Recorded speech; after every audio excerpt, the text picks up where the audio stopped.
नमस्कार विद्यार्थ्यांनो, सर्वांचं एकदा स्वागत आहे. तुम्हाला 2 दिवसापूर्वी एक ऑनलाईन टेस्ट प्रकरण क्रमांक 1 सजीव सृष्टी व सूक्ष्मजीवांचे वर्गीकरण यावर टाकलेली होती. परंतु त्यामधून बऱ्याचशा विद्यार्थ्यांनी जो प्रतिसाद आहे तो समाधानकारक दिलेला नाही आहे. त्यामुळे आपण या प्रकरण क्रमांक 1चं पुन्हा एकदा रिव्हिजन घेऊया, जेणेकरून तुम्हाला काही शंका असतील तर त्या शंका दूर होतील. चला तर मग आता आपण प्रकरण क्रमांक 1 पाहूया. यामध्ये सुरुवातीला आपल्याला मागील प्रकरणावर आधारित काही प्रश्न, मागील वर्गातील जो आपण अभ्यास केलेला आहे याच्यावर आधारित काही प्रश्न विचारलेले आहेत. सजीवांच्या वर्गीकरणाचा पदानुक्रम कोणता आहे, यानंतर सजीवांचं नाव देण्याची द्विनाम पद्धती कोणती आहे आणि द्विनाम पद्धती नाव लिहिताना कोणते पदानुक्रम विचारात घेतले जातात हे आपण इयत्ता 7वी मध्ये पाहिलेलं आहे आणि त्याच्या अनुषंगाने आता पुढील गोष्टी आपल्याला अभ्यासायच्या आहेत. यामध्ये जैवविविधता आणि वर्गीकरण यांची आवश्यकता काय आहे हे आपल्याला इथं समजून घेतलं पाहिजे. मागे आपण पाहिलेलं आहे की भौगोलिक प्रदेश, अन्न ग्रहणाच्या पद्धती आणि स्वतःचं संरक्षण करणे या संदर्भामध्ये सजीवांनी काय केलं, या पृथ्वी तलावर स्वतःचं अनुकूलन साधून घेतलं आणि जे सजीव अनुकूलन साधून घेऊ शकले नाहीत असे सजीव काय झाले, नष्ट झालेले आहेत. परंतु 2011 साली जी गणना झालेली आहे पृथ्वीवर आणि जमिनीवर आणि समुद्रामध्ये, या तीनही ठिकाणी जी गणना सजीवांची करण्यात आलेली आहे त्याच्यामध्ये 87 दशलक्ष प्रजाती ज्या आहेत त्या आपल्याला इथे आढळलेल्या दिसून आलेल्या आहेत. इथे पहा, इथे काय म्हटलेलं आहे, 87 दशलक्ष जाती या ठिकाणी आपल्याला पाहायला मिळालेल्या आहेत किंवा आहेत.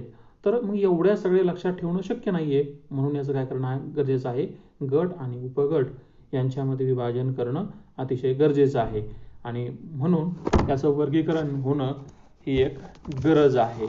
मग यासाठी पुढे पहा, इथे त्यांनी म्हटलेलं आहे, या ठिकाणी काही शास्त्रज्ञांनी याचं वर्गीकरण केलेलं आहे. यामध्ये रॉबर्ट हार्डिंग व्हिटाकर 1920 ते 1980 हे अमेरिकन परिस्थितिकी तज्ज्ञ, त्याला इकोलॉजिस्ट म्हणतात, हे इसवी सन 69 मध्ये यांनी सजीवाचे 5 गटामध्ये विभाजन केलेले आहे. आता कोणकोणते आहेत तर खाली पुस्तकामध्ये पहा, पेशीची जटिलता, त्यानंतर यामध्ये पहा त्यांनी दिलेलं आहे एक पेशीची जटिलता, याच्यावर आधारित आदिकेंद्रकीय आणि दृश्यकेंद्रकीय, त्यानंतर सजीवाचे प्रकार दिलेले आहेत, एकपेशीय, बहुपेशीय, त्यानंतर पोषणाच्या प्रकारावरून स्वयंपोषी आणि परपोषी, आणि यानंतर जीवन पद्धतीनुसार उत्पादकामध्ये वनस्पती आहे, भक्षक प्राणी करतो आणि विघटक कवके करतात. म्हणजे वनस्पतीपासून अन्नाचं उत्पादन होतं, विविध सिंह, वाघ वगैरे हे जे प्राणी आहे इतर प्राण्यांचं त्याचं भक्षण करतात, किंवा आपण मनुष्य वनस्पतीचं ग्रहण करतो आणि यानंतर हे सगळं नष्ट झाल्यानंतर याचं विघटन करण्याचं काम कवके करतात. आणि सगळ्यात शेवटचा 5वा मुद्दा जो आहे त्यामध्ये वर्गानुवंशिक संबंध, यासाठी आदिकेंद्रकीय आणि दृश्यकेंद्रकीय, त्यालाच आपण आणि एकपेशीय आणि बहुपेशीय अशा प्रकारे त्याचं विभाजन जे आहे त्यांनी करण्यात आलेलं आहे 5 घटकामध्ये. मग ही गोष्ट समजून घेण्यासाठी पहिल्यांदा सजीवाचे 2 प्रकार, आदिकेंद्रीय आणि दृश्यकेंद्रीय. यानंतर आदिकेंद्रकीयमध्ये एकपेशीय सजीव, त्याचं उदाहरण त्यांनी दिलेलं आहे मोनेरा. यानंतर दुसरं आहे दृश्यकेंद्रकीय, या एकपेशीय आणि बहुपेशीय. एकपेशीयमध्ये त्यांनी उदाहरण दिलेलं आहे प्रोटिस्टा, म्हणजेच प्राणी आणि वनस्पतींचं विभाजन या ठिकाणी आपल्याला पाहायला मिळतं. आणि बहुपेशीयमध्ये कवके आहेत, वनस्पती आहेत आणि सर्व प्राण्यांचा यामध्ये समावेश होतोय. हे सगळं झाल्यानंतर आता आपण पुढच्या पानावर सर्वांनी जाऊया. पुढच्या पानावर गेल्यानंतर आपल्याला काय दिसतंय, पहिला प्रकार, सृष्टी नंबर 1चा प्रकार मोनेरा आपल्याला पाहायला मिळतोय. आता मोनेरा हा पाहायचा कसा, आपल्याला हे कसं काय विषाणू किंवा हे जे जीवाणू आपल्या समोर दिसत आहेत बारीक बारीक, हे आपल्याला कुठे पाहायला मिळतील, तर इथे त्यांनी सांगितलेलं आहे की थोडेसे विरलक तयार करा, म्हणजेच दही आणि ताक ह्या दोघांचं विरलक तयार करून याचा एक थेंब काचेवर एक थेंब घ्यायचा आहे आणि तो सूक्ष्मदर्शकाखाली त्याचं निरीक्षण करायचं आहे. त्याच्यामध्ये अशा प्रकारचे सूक्ष्मजीव, त्याला लॅक्टोबॅसिलाई जीवाणू यामध्ये आपल्याला पाहायला मिळतील. हे जे सर्व जीवाणू आपल्या समोर ठेवलेले आहे, क्लोस्ट्रिडियल, टिटॅनी, त्यानंतर ट्रेपोनेमा, पॅलिडम, अशा प्रकारचे हे जे सगळे विषाणू दिसत आहेत, जीवाणू आपल्याला पाहायला मिळत आहेत, सजीव आपल्याला पाहायला मिळत आहेत, हे सर्व याच्यामध्ये अंतर्भूत असतात. आणि हे सर्व आपल्याला या मोनेरा या प्रकारामध्ये पाहायला मिळतात. यांची काय लक्षणं आहेत? ही सर्वच्या सर्व सजीव आहेत आणि एकपेशीय आहेत. दुसरा, सर्व स्वयंपोषी किंवा परपोषी असतात. त्यातले काही स्वयंपोषी आहेत, काही परपोषी आहेत. आणि हे आदी केंद्रके असून पटलबद्ध केंद्रके किंवा पेशी केंद्रके यांना नसतात. या ठिकाणी पहा, हे केंद्रके आहेत. या ठिकाणी तुम्हाला दिसेल हे एक, इथे हे केंद्रकाची जागा आहे. यानंतर पुढचा मुद्दा आपण लगेच घेऊया. यामध्ये प्रोटिस्टा हा मुद्दा या ठिकाणी आहे. प्रोटिस्टा म्हणजे हे प्रोटिस्टा असणारे हे विषाणू कुठे आहेत, जीवाणू कुठे आहेत? तर हे सजीव जे आहेत, आपल्याला डबक्यामध्ये असणारं जे पाणी आहे, या डबक्यामधील पाण्याचा एक थेंब काचपट्टीवर घेऊन त्याचं जर निरीक्षण सूक्ष्मदर्शकाखाली केलं तर आपल्याला अशा प्रकारचे सजीव पाहायला मिळतील. प्रोटिस्टा सृष्टीतील सजीव कोणते आहेत? तर या चित्रामध्ये आपल्याला इथे खाली पाहायला मिळतील. प्रोटिस्टा सृष्टीतील सजीव कोण आहेत? त्यामध्ये व्हॉल्वॉक्स, त्यानंतर पॅरामेशियम, अमिबा आणि युग्लिना या चारही सजीवांचा समावेश यामध्ये होतो. यांची लक्षणं काय आहेत? लक्षणं: प्रोटिस्टा सृष्टीतील सजीव एकपेशीय असून पेशी ह्या पटलबद्ध केंद्रक असते. म्हणजे प्रत्येक सजीव जो आहे, ह्या प्रत्येक सजीवाला केंद्रकाचं अस्तित्व आहे आणि तो त्याच्या आतमध्ये अंतर्भूत असतो. तर इथे आपण आकृती जर पाहिली तर आकृतीमध्ये आपल्याला इथे पाहायला मिळेल, या ठिकाणी गडद रंगाचं जे दिसतंय हे त्याचं केंद्रक आहे. इथे हे केंद्रक आहे, हे युग्लिनामधलं केंद्रक आहे आणि हे अमिबामध्ये असणारं केंद्रक आहे. दुसरं लक्षण आहे प्रचलनासाठी छद्मपाद किंवा रोमके किंवा कशाभिका असतात. आता सजीव म्हटला म्हणजे तो काय करणार आहे? अन्न ग्रहण करण्यासाठी प्रयत्न करणार आहे, एका ठिकाणाहून दुसऱ्या ठिकाणी जाणार आहे. आणि मग यासाठी त्याला काय लागणार आहे? हालचाल करण्यासाठी त्याला काहीतरी अवयवाची आवश्यकता पडेल. जसं मनुष्य आहे, त्याला पाय आहेत एका ठिकाणून दुसऱ्या ठिकाणी जाण्यासाठी. पक्षी आहेत, त्यांना पंख आहेत. मासे आहेत, त्यांना माशांना कल्ले आहेत, नाही कल्ले तर त्याला श्वासोच्छवासासाठी आहेत. त्याच्या अंगावर असे लवके असतात. अशाच पद्धतीने पॅरामेशियमला सुद्धा या ठिकाणी लवके आपल्याला पाहायला मिळतील. या ठिकाणी इथे कशाभिका, रोमके, रोम म्हणजे केस या युग्लिनाला आहेत. तर ही सगळ्या गोष्टी ज्या आहेत त्या आपल्याला इथे चित्राच्या स्वरूपात इथे आपल्याला रोमक पाहायला मिळालेले आहेत. हा जो बाह्य भाग दिसतोय अमिबाचा, हा जो अमिबाचा भाग आहे, या अमिबाच्या या भागाला छद्मपाद असं म्हटलं जातं. यानंतर युग्लिना जे आहे, या युग्लिनाचा हा जो बाहेर आलेला भाग आहे, या बाहेर आलेल्या भागाला कशाभिका असं म्हटलं जातं. अशा पद्धतीने याचं जे विभाजन करण्यात आलेलं आहे की हे सगळे घटक जे आहेत ते त्यांना हालचाल करण्यासाठी, प्रचलनासाठी गरजेचे आहेत. यानंतर स्वयंपोषी, याच्यामध्ये स्वयंपोषी देखील आहेत. म्हणजे वनस्पतीचे घटक सुद्धा या प्रजातीमध्ये किंवा सृष्टी क्रमांक 2 प्रोटिस्टामध्ये आपल्याला पाहायला मिळतात. आता इथं पहा, युग्लिना, यानंतर व्हॉल्वॉक्स पेशीमध्ये हरित लवके असतात. म्हणजे त्यांचा रंग आपल्याला हिरवे इथे पाहायला मिळतो. हे व्हॉल्वॉक्स आहे आणि पॅरामेशियम आहे. या दोघांचाही रंग हिरवा असल्या कारणाने काय आहेत? स्वयंपोषी वनस्पती किंवा स्वयंपोषी पेशी आहेत. यानंतर परपोषींची दोन उदाहरणं आहेत, पॅरामेशियम नाही सॉरी इथे थोडंसं पॅरामेशियम आणि अमिबा ही एक परस्पोषी एकपेशीय सजीव आहेत आणि हे जे आहेत या ठिकाणी व्हॉल्वॉक्स आणि युग्लिना ह्या दोन्ही ज्या आहेत त्या स्वयंपोषी एकपेशीय सजीव आहेत. अशा प्रकारे एकाखाली एक हे सजीव दिलेले आहेत. प्रोटिस्टा सृष्टीतील सजीव पाहिल्यानंतर आता आपण तिसऱ्या मुद्द्याकडे जाऊया, कवके. कवके तुम्हाला ही कुठे पाहायला मिळतात, तर भाकरीचा तुकडा किंवा पावाचा तुकडा हा ओलसर डब्यात तसंच राहिला की 1-2 दिवसानंतर त्याच्यावर पांढऱ्या रंगाची कापसासारखी असे तंतू आलेले आपल्याला पाहायला मिळतात. त्याला बुरशी असं म्हटलं जातं.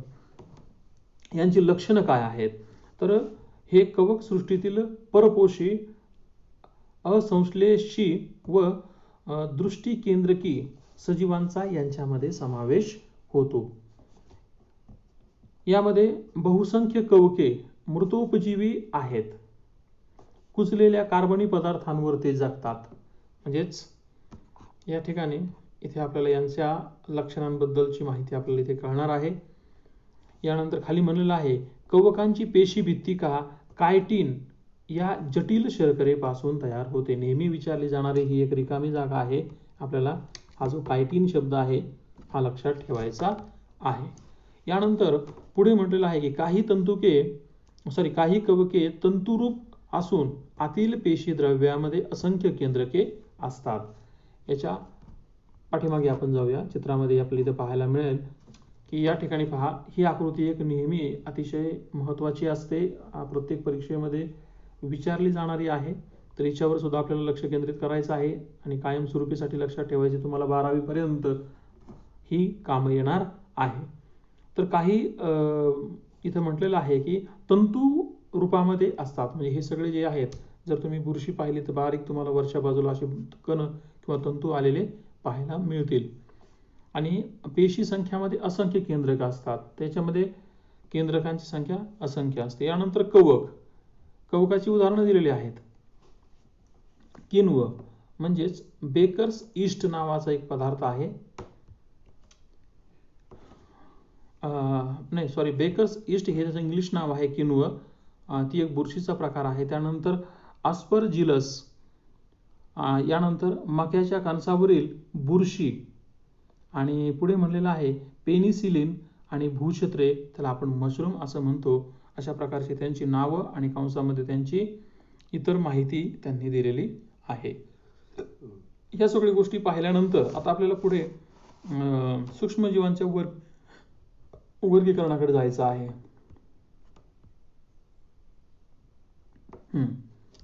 आता इथे सूक्ष्मजीवांचे वर्गीकरण त्यांनी 2 प्रमुख घटकामध्ये करण्यात आलेलं आहे, आदिकेंद्रकीय आणि दृश्यकेंद्रकीय. आदिकेंद्रकीयमध्ये जीवाणू आणि दृश्यकेंद्रकीयमध्ये आदिजीव, कवके आणि शैवाले यांचा समावेश होतो. सूक्ष्मजीवांच्या आकारासंदर्भात खालील प्रमाण लक्षात ठेवा. खास करून या 2 गोष्टी ज्या आहेत ह्या आपल्याला विचारल्या जात नाहीत, परंतु तरी सुद्धा लक्षात ठेवणं गरजेचं आहे. इथे काय म्हटलेलं आहे, 1 मीटर म्हणजे या आदिकेंद्रकीय सूक्ष्मजीव जे आहेत, दृश्यकेंद्रकीय जे सजीव आहेत, या सजीवांचा जर आपण विचार केला तर यांचा आकार किती छोटा आहे, तर त्यांनी दिलेला आहे 1 मीटर बरोबर 10⁻⁴ मायक्रोमीटर UM. आणि यानंतर पुढे सुद्धा दुसरं दिलेलं आहे की 1 मीटर बरोबर 10⁹ नॅनोमीटर NM असं त्यांनी दिलेलं आहे. तर हे आपल्याला फक्त लक्षात ठेवायचंय आणि आता यांचा आपण क्रमाक्रमाने अभ्यास करूया. पहिल्यांदा जीवाणू. जीवाणूंचा आकार किती आहे तो तिथे आपल्याला दिसतो आहे. एकच पेशी स्वतंत्र सजीव म्हणून जगते. काही वेळा बरेच जीवाणू एकत्र येऊन वसाहती सुद्धा बनवतात. इथे काय म्हटलेलं आहे, इथे आपण हा मुद्दा पाहूया. एकाच पेशी स्वतंत्र सजीव म्हणून जगते, म्हणजे यांचं जे जीवन आहे ते एका पेशी अंतर्गतच असतं. आणि हे कधी कधी काय होतात की अनेक सजीव एकत्र येऊन अशा प्रकारे एक समूहाने वसाहत सुद्धा तयार करतात. यानंतर पुढे त्यांच्याबद्दल दुसरी माहिती दिलेली आहे की जीवाणू पेशी आदी केंद्रकी असते. म्हणजे पेशीच्या आतमध्ये यांच्या केंद्रकांचं अस्तित्व असतं. पेशी केंद्रक व पटलयुक्त अंगके देखील असतात. म्हणजे केंद्रकामध्ये यांच्यामध्ये वेगवेगळ्या प्रकारची अंगके असतात की जे पचनाची, उत्सर्जनाची आणि प्रजननाची क्रिया अंतर्गत पद्धतीने करतात. आणि यांचं प्रजनन कसं होतं, तर यांचं प्रजनन आपल्याला नेहमी लक्षात ठेवायचं आहे की या सजीवांचं प्रजनन जे आहे ते बहुधा द्विखंडी भवनाने होतंच. म्हणजेच काय होतं, एका पेशीचे 2 भाग तयार होतात. आपण अमिबा संदर्भात माहिती याच्या अगोदर पाहिली होती की अमिबाच्या अशा पद्धतीने त्याचा आकार असतो आणि ज्यावेळेस पेशीतील केंद्रकाची पूर्ण वाढ होते तेव्हा त्याचा आकार अशा पद्धतीने झालेला आपल्याला पाहायला मिळतो. हे आपण मागील वर्षी पाहिलेलं आहे. आणि नंतर याचे समान 2 भाग होतात. या केंद्रकाचे 2 भाग झाल्यानंतर या दोन स्वतंत्र सजीव निर्माण होतात. तर द्विखंडी पद्धतीने यांचं प्रजनन होतं. अनुकूल परिस्थितीमध्ये जीवाणू प्रचंड वेगाने व 20 मिनिटात संख्येने दुप्पट देखील होऊ शकतात. म्हणजे यांना जर योग्य अनुकूलन परिस्थिती असेल तर यांचा वाढण्याचा वेग जो आहे तो फार जास्त प्रमाणामध्ये आहे. यानंतर पुढचा आहे आदिजीव. त्याला प्रोटोझोआ असं म्हटलेलं आहे. तर याचा जो आकार आहे सुमारे 200 मायक्रोमीटर एवढा या ठिकाणी देण्यात आलेला आहे.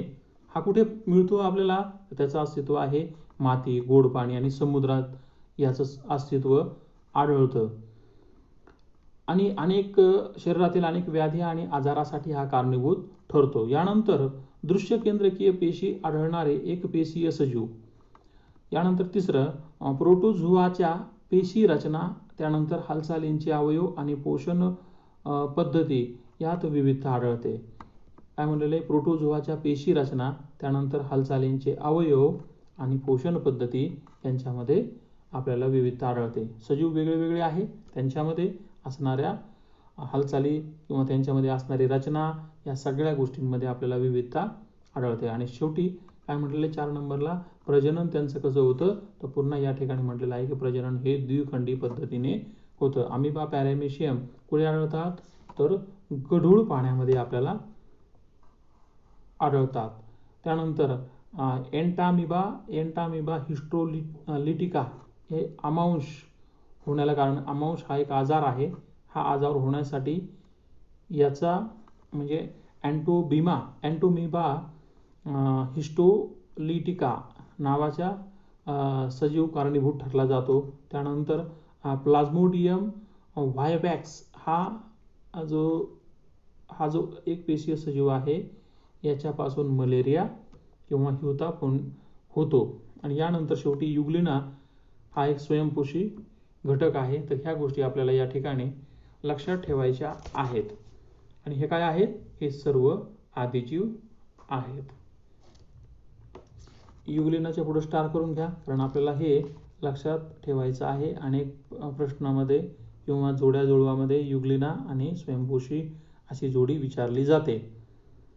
अमिबा गढूळ पाण्यात आढळणारा प्राणी, अशा प्रकारची ही जोडी असते. तर ह्या सगळे पॉईंट्स जे आहेत ते लक्षात ठेवायचे आहेत. यानंतर कवकांकडे येऊया. कवकांचा आकार दिलेला आहे. कवकांना इंग्लिशमध्ये फंगी असं म्हणतात. तर आकार कसा आहे, 10 मायक्रोमीटर ते 100 मायक्रोमीटर एवढा आकार याचा लहान आहे. आणि या कवकांमध्ये द्विखंडी किंवा मुकुलायन पद्धतीनेच अलैंगिक पद्धतीने यांच्यामध्ये प्रजनन झालेलं आपल्याला पाहायला मिळतं. यानंतर याच्यामध्ये अजून मुद्दा एक आहे की कुजणारे पदार्थ, वनस्पती, प्राण्यांचं शरीर आणि कार्बनी पदार्थ यांच्यावर यांचं अस्तित्व असतं. आपण याच्या अगोदर कवकांबद्दलची बरीचशी माहिती पाहिलेली आहे. यानंतर दृश्य केंद्रकीय एकपेशीय व सूक्ष्मजीव. यानंतर कवकांच्या काही प्रजाती डोळ्यांनी दिसतात आणि काही प्रजाती या डोळ्यांनी दिसत नाहीत. यानंतर मृतोपजीवी असून कार्बनी पदार्थांपासून अन्न शोषण करतात. कार्बनी पदार्थांपासून अन्न शोषण करतात म्हणजे कार्बनी पदार्थ हे त्यांचं काय आहे, मुख्य खाद्य आहे. आणि ह्या मृतोपजीवी आहेत म्हणजे मृत अन्न पदार्थांवर किंवा मृत सजीवांवर यांचं अस्तित्व आपल्याला पाहायला मिळतं. यानंतर पुढे प्रजननाबद्दल सांगितलं की द्विखंडी आणि मुकुलायन पद्धतीने यांचं प्रजनन होतं. यामध्ये ईस्ट, त्यानंतर कॅन्डिडा आणि आळंबी, त्याला मशरूम असं म्हटलं जातं. यानंतर चौथा मुद्दा आहे शैवाल. शैवाल जो आहे याचं 10 मायक्रोमीटर ते 100 मायक्रोमीटर एवढा आकार लहान आहे. यानंतर हा पाण्यात आढळणारा शैवाल सर्वांना माहिती आहे, पाण्यात आढळतो. तो दृश्य केंद्रकीय एकपेशीय आणि शिवाय स्वयंपोषीय आहे कारण त्याच्यामध्ये हरितलवकांचं अस्तित्व आहे. यानंतर हरितलवके असल्याने प्रकाश संश्लेषण होते. क्लोरेला आणि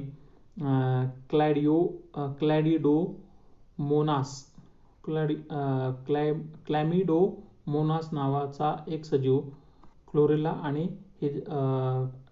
क्लॅमिडोमोनास नावाचे हे 2 सजीव आणि त्यांचे उदाहरण त्यांनी दिलेलं, हे 2 वनस्पती यांची उदाहरणं दिलेली आहेत.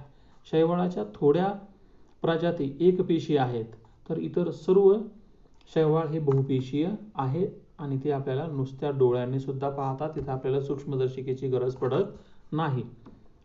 तर या ठिकाणी ही चित्र देखील दिलेले आहे. या ठिकाणी आपल्याला क्लोरेला पाहायला मिळतो जो रंगाने हिरवा आहे.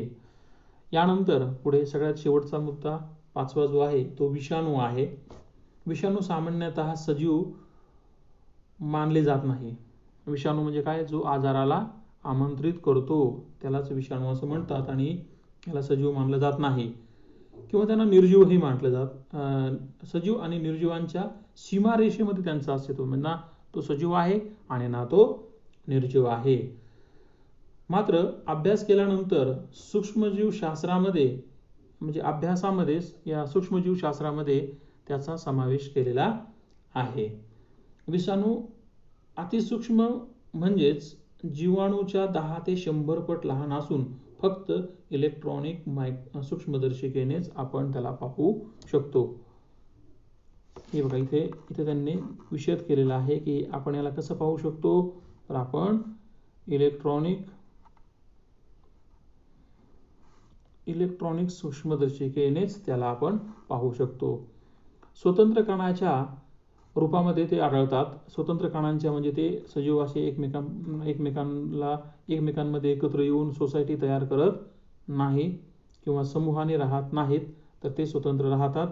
त्यांना विषाणू म्हणजेच DNA, त्याला डीऑक्सिरायबो न्यूक्लिक आम्ल आणि RNA म्हणजेच रायबो न्यूक्लिक आम्ल पासून बनलेला लांबच रेणू असून त्याला प्रथिनाचे आवरण असते. म्हणजे RNA आणि DNA हे 2 गोष्टी अतिशय महत्त्वाच्या आहेत. DNA डीऑक्सिरायबो न्यूक्लिक आम्ल आणि RNA म्हणजे रायबो न्यूक्लिक आम्ल यापासून जे बनलेले लांबलचक बनलेले जे रेणू आहेत यांना प्रथिनांचं आवरण आहे आणि यांचं अस्तित्व कसं आहे, तर हे सर्व स्वतंत्र कणांच्या स्वरूपामध्ये अस्तित्वात असतात. लक्षात ठेवायचंय DNA आणि RNA. यानंतर वनस्पती व प्राण्यांच्या जिवंत पेशीतच ते राहू शकतात. म्हणजे यांचं अस्तित्व कुठे आहे, प्राण्यांमध्ये आणि वनस्पतीमध्ये जिवंत पेशीमध्ये त्यांचं अस्तित्व आहे. पेशीच्या मदतीने विषाणू स्वतःच प्रथिने बनवितात व स्वतःच्याच असंख्य प्रतिकृती निर्माण करतात. त्यानंतर यजमान पेशी नष्ट करून, यजमान पेशी म्हणजे ज्या मूळ पेशी आहेत ह्या मूळ पेशी नष्ट करून या प्रतिकृती मुक्त होतात व मुक्त विषाणू पुन्हा नव्या पेशींचा संसर्ग करतात. तर ही जी पेशी आहे ह्या पेशीचं अस्तित्व जे आहे हे अस्तित्व स्वतंत्र असून ती एक स्वतः पेशीमध्ये, प्राणी पेशी आणि वनस्पती पेशीमध्ये अस्तित्वात असते आणि ती स्वतःच नवीन पेशीची निर्मिती करते आणि यजमान पेशी नष्ट होते किंवा मूळ पेशी काय होते, नष्ट होते. यानंतर विषाणू वनस्पती व प्राण्यांना विविध विषाणूंमुळे वनस्पती आणि प्राण्यांमध्ये विविध प्रकारचे रोग निर्माण होतात. तर हा एक शेवटचा मुद्दा आहे. याच्यामध्ये या संदर्भात चित्र आहेत, यांच्याबद्दलची माहिती आपण जी आहे ती इंटरनेटवरून घेऊ शकतो. आपल्याकडे सध्या मोबाईल आहे. यामध्ये हे तुम्हाला माहिती आहे का, मानव, पोलिओ विषाणू, इन्फ्लुएन्झा विषाणू, HIV आणि एड्स हे सर्व विषाणूंपासून होणारे आजार आहेत. गुरांमध्ये पिकोरना विषाणू आहे, तर वनस्पतीमध्ये टोमॅटोमध्ये आपण मागे चित्रामध्ये पाहिलं, टोमॅटोमध्ये विल्ट विषाणू, तंबाखूमध्ये मोझाईक विषाणूचं अस्तित्व असतं आणि जीवाणूंमध्ये बॅक्टेरिओफाज हे विषाणू जीवाणूंवर हल्ला करतात. तर अशा पद्धतीने या प्रकरणाचं या ठिकाणी रिव्हिजन पूर्ण झालेले आहे. तर तुम्ही आता जी टेस्ट पाठवलेली आहे ह्या टेस्टची उत्तरं द्यायची आहेत आणि ही सगळी या ठिकाणी आलेली आहेत.